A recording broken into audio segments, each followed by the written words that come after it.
J'ai l'impression que j'ai blanchi en fait. C'est pas une impression. C'est pas une impression. Ah, c'est cool. Bon, en tout cas, elle marche pas trop mal cette petite caméra de smartphone, t'en penses quoi? Bah écoute, ça a l'air pas mal du tout. Ouais. Content de voir les films, tu vois, Ouais. derrière, mais Ouais. Ça a l'air. on se voit dedans par contre. On se c'est voit, bien. on se voit dedans, ça marche très bien en mode selfie sur la caméra. C'est bien. Ouais, bravo, bravo.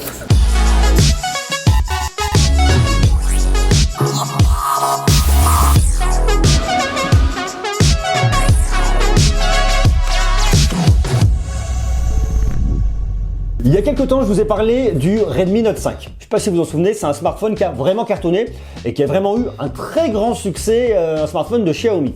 Est sorti il n'y a pas très longtemps le Redmi Note 6 Pro. Alors je me suis dit qu'est-ce qu'on va faire? Eh bien, on va le tester, on va regarder un peu ce qu'il y a dans le bit parce qu'au final, ce Redmi Note 6 Pro n'est jamais rien d'autre que l'évolution du Redmi Note 5, évolution avec quelques changements. Donc, il est là, la bête est là. Ce que je vous propose, c'est de le tester, de regarder quelles sont les différences par rapport au Redmi Note 5 et au final, est-ce qu'il vaut mieux aller sur ce Redmi Note 6 Pro ou alors est-ce qu'il faut rester sur le Redmi Note 5? On va pas tourner autour du pot. Entre le Redmi Note 5 et le Redmi Note 6 Pro, il n'y a quasiment pas de changement. Le seul vrai gros changement que vous avez, c'est le design avant, c'est-à-dire un écran avec une encoche que le Redmi Note 5 n'avait pas. Sur le Redmi Note 5, vous aviez une bordure sur le haut là, voilà, ça faisait la bordure en haut, la bordure en bas. Pas plus, pas moins. Sur le Redmi Note 6 Pro, vous avez la petite encoche ici, ce qui lui permet de gagner en taille de l'écran. Vous passez d'un écran de 5,99 pouces à un écran de 6,26 pouces. C'est toujours une dalle IPS, c'est toujours du LCD. La définition est un peu supérieure, forcément. Vous avez plus de pixels là, c'est du 2280 par 1080 pixels, 403 ppp, ratio de 19 neuvième au lieu d'avoir un ratio de 18 neuvième. En termes de design, il n'y a pas grand chose qui change. Le dos reste le même. D'ailleurs, j'en profite pour enlever ce truc très moche derrière là. Voilà, capteur d'empreinte digitale au centre, double caméra là. Par contre, le truc qui change et ce qui est aussi intéressant, c'est qu'à l'avant, on retrouve un double module photo, alors qu'avant, on avait un simple module photo. Donc au final, un Redmi Note 6 Pro qui n'est qu'une évolution du Redmi Note 5. Voilà, comme ça, vous savez tout. Merci, au revoir. Bisous, à demain. Pas exactement, pas exactement. Je vous taquine, rassurez-vous. Pas exactement. Par contre, c'est pas faux. C'est pas faux parce que il n'y a pas d'évolution majeure. La batterie, c'est la même, 4000 mAh. Vous allez le garder une journée en fonction de votre utilisation. Le soc, c'est exactement le même. On est sur un Snapdragon 636. Côté GPU, c'est toujours une Adreno 509. Par contre, différence, au lieu d'avoir 4 Go de RAM, vous passez à 3 Go de RAM là-dessus. Alors rassurez-vous, on voit absolument pas la différence. J'ai fait un test sur AnTuTu, le score est le même. On a un score de 117 667 alors qu'avec le Redmi Note 5, on avait un score de 116 000 et des brouettes. Autant dire que franchement, c'est le même résultat. Donc au final, 3 Go de RAM, 4 Go de RAM, ça change pas bien l'histoire. Donc si au final la différence se fait pas en termes de performance, elle se fait surtout en termes d'affichage, en termes de visionnage et en termes de multimédia. Parce que c'est vraiment la tendance de cette fin d'année, même depuis le début de l'année, je dirais, c'est d'avoir des écrans de plus en plus grands et d'où le fait d'avoir l'encoche. Donc forcément, le Redmi Note 6 qui arrive après le Redmi Note 5 arrive avec un plus grand écran pour l'aspect multimédia. Ça, c'est ma vidéo du Redmi Note 5. Je peux effectivement venir zoomer et vous voyez que ça ne vient pas du tout cropper au niveau de l'encoche. Donc en termes de place utile lorsque vous regardez vos vidéos, c'est franchement la même chose par rapport au Redmi Note 5. Donc au final, cette encoche, elle vous apporte pas grand chose de ce point de vue là. L'encoche va surtout vous servir pour des parties de gaming comme dans PUBG. Là typiquement, vous avez sur le côté l'encoche, donc l'écran va vraiment juste sur le côté pour toute la partie utile. Et ça, c'est plutôt pas mal. Vous en profitez pour avoir toutes vos informations en haut. Bon, c'est plutôt pas mal. Ceux qui aiment l'encoche craindront pas. Ceux qui la détestent, la détesteront là-dessus aussi. Bon, puisqu'on parle de multimédia, on va se poser la question de l'audio.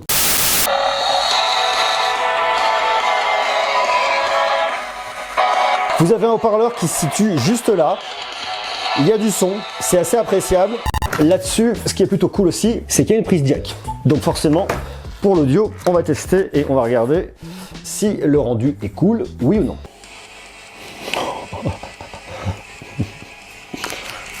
Écoutez-moi ça. Ouais, il y a du son. Il y a du son et en plus le spectre est vachement bien. Donc ça, pour le multimédia, que ce soit au niveau du haut-parleur mono, parce que forcément là-dessus on n'a qu'un haut-parleur mono qui se situe là. Au niveau du jack, le son est cool.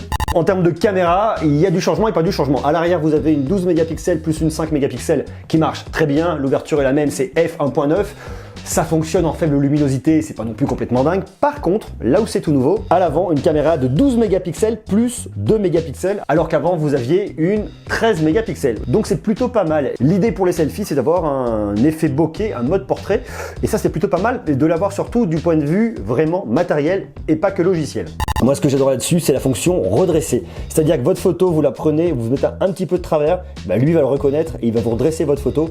Ça, je trouve ça vraiment bien. C'est des petites fonctionnalités, mais pour avoir des photos toujours réussies, c'est franchement bien. Ce que je vous propose, c'est de regarder directement ce que ça dit en termes de photos et de vidéos. Pas encore sorti en France, lui, ça dans quelques temps. Voilà. Voilà. Ah, monsieur Seb. Ouais. Ça, c'est du métier. Ça, c'est du métier, monsieur. L'artisanat, ça. Ça, c'est l'artisanat. C'est ça qu'on veut voir. Est-ce qu'il reste encore des cheveux de couleur là-dessous? Très peu. Très peu. Il date de quelle année, là, ton Mac? 2004. 2004. Et il tourne super bien. Il est vintage. Ah bah celui-là, il est vintage de chez Vintage. Hein. Comme nous. Comme toi. Et tu sais quoi, ils étaient bons quand même avec les iMac. Hein. Bah, ça a encore de la gueule en plus. Ça a encore de la gueule. J'ai l'impression que j'ai blanchi en fait. C'est pas une impression. C'est pas une impression. Ah, c'est cool. Bon, en tout cas, elle marche pas trop mal cette petite caméra de smartphone, t'en penses quoi? Bah écoute, ça a l'air pas mal du tout. Ouais. T'attends de voir les films, tu vois, Ouais. derrière, mais... Ouais. Ça a l'air. On se voit dedans par contre. c'est bien. On se voit dedans, ça marche très bien en mode selfie sur la caméra. c'est bien. Ouais, bravo, bravo.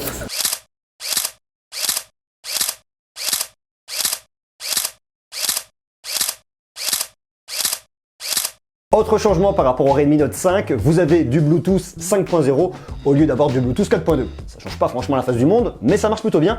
Bon, ce que je regrette là-dessus par contre, c'est que vous n'avez pas de certification IP67, IP68, donc globalement c'est un smartphone qui n'est pas étanche. D'un autre côté, c'est un smartphone qui coûte moins de 250 €, donc évitez de le jeter dans la flotte, ça serait dommage. Il tourne sous Android 8.1 Oreo avec la surcouche pour l'instant MIUI 9 et on devrait pouvoir avoir aussi très rapidement la MIUI 10 dessus avec les changements qui vont avec, ça pourrait être plutôt cool.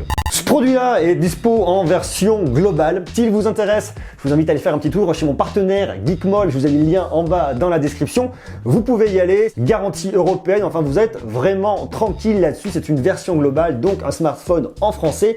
Il fonctionne très bien sur les ventes françaises. Vous ne serez donc pas déçus. Et il est dispo au tarif de 240 € et je crois en plus qu'il y a une promo en ce moment chez Geekmall. Donc allez voir. Franchement, ça devrait le faire.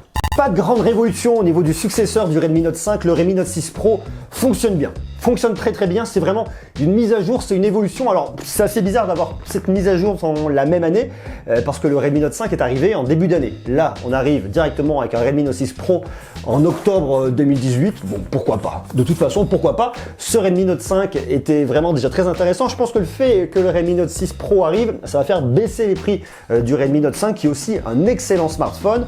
Je vous invite à aller voir la vidéo que j'ai réalisée dessus pour voir un petit peu et vous faire un avis. Vous allez voir, franchement, vous ne serez pas déçus. Alors cette mise à jour est quand même assez bien réussi. Le fait d'avoir un écran un peu plus grand avec l'encoche, c'est bien. Je vous dis, pour regarder les vidéos, ça va pas vraiment changer la face du monde. Le design est toujours le même, haut-parleur toujours mono. Bon, ça va bien, ça fonctionne. Pour avoir un smartphone à 240 €, franchement, vous ne serez absolument pas déçus. Les petites modifications qui s'opèrent, notamment surtout au niveau de la caméra de selfie, va être bien au niveau du mode portrait. Et pour faire des selfies de groupe avec le mode portrait, ça fonctionne, il y a de la reconnaissance de visage, donc ça c'est plutôt cool. Le détourage est pas complètement dingue, hein. C'est pas forcément là où ça va être le plus fou. Une fois de plus, on est sur un smartphone d'entrée milieu de gamme. On va pas trop lui en demander. En tout cas, moi je vous le recommande parce que je trouve que c'est vraiment un excellent produit. Xiaomi maîtrise absolument sa copie. Donc en allant sur un Redmi Note 6 Pro, vous ne serez absolument pas déçus. Dites-moi ce que vous en pensez. Est-ce que vous avez acheté le Redmi Note 5 cette année? Et qu'est-ce que vous pensez de ce Redmi Note 6 Pro? Est-ce qu'il pourrait vous faire de l'œil? Est-ce qu'il peut vous tenter? Tout ça. Vous marquez tout ça comme d'hab en bas en commentaire. Quant à moi, je vous donne rendez-vous très bientôt pour un prochain épisode avec plein de nouveautés, plein d'actu, plein d'infos, plein de tests. Et croyez-moi, ici, il y a franchement de quoi faire. À bientôt, soyez sages, je vous embrasse. Ciao.